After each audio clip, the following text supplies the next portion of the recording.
माझ्या एका प्रश्नाचं तुम्ही उत्तर द्या की शिकलेली मुलं बेरोजगार का आहेत? नीट लक्ष देऊन ऐका. बापाने रक्ताचं पाणी करून पोराला पदवीधर केला, पण आज तीच डिग्री कुठल्या तरी एका फाईल मध्ये पडून ऑफिसचं उंबरठं झिजवतीये. अरे महिना 10-15 हजारच्या नोकरीसाठी लाचारी करण्यापेक्षा स्वतःच्या कष्टाने 2 पैसे पण सन्मानाने कमवलेले कधीही श्रेष्ठच. तुमच्या डिग्रीला काही किंमत नाही, पण तुमच्या माइंडसेटला आहे. आपल्याला परक्यांची भीती नव्हतीच कधी, आपल्याला भीती होती आपल्यांचीच. एखादा परभाषिक आपल्या गल्लीत येऊन धंदा करतो तेव्हा आपल्याला कौतुक वाटतं, पण तोच जर आज एखादा मराठी मुलगा रस्त्यावर उतरून बिझनेस करतोय तर सगळ्यात आधी आपलेच लोक त्याच्या नावानं खडे फोडतात.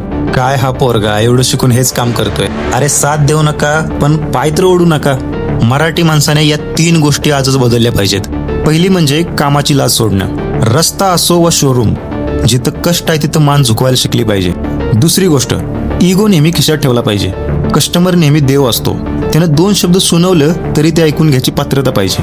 तुमचं झुकून राहणं हे तुम्हाला लहान नाही तर तुम्हाला व्यावसायिक बनवतं. तिसरी आणि सगळ्यात महत्वाची गोष्ट, एकमेकाचे पाय ओढणं थांबवा. दुसऱ्याचं हॉटेल लय भारी चालतंय म्हणून त्याच्या नावानं खडं फोडण्यापेक्षा आपल्या चवीत काय कमतरता आहे ते ओळखून काम करायला शिका. हे बघा, मराठी माणसाने जर मराठी माणसाला साथ दिली ना तर आपल्याला कोणाच्या हाताखाली काम करण्याची गरज पडणार नाही. साखरेसारखी गोड वाणी आणि लोखंडासारखी मजबूत जिद्द हे 2च नियम पाळा, मग बघा दुनिया कशी तुमच्या मागे मागे येते.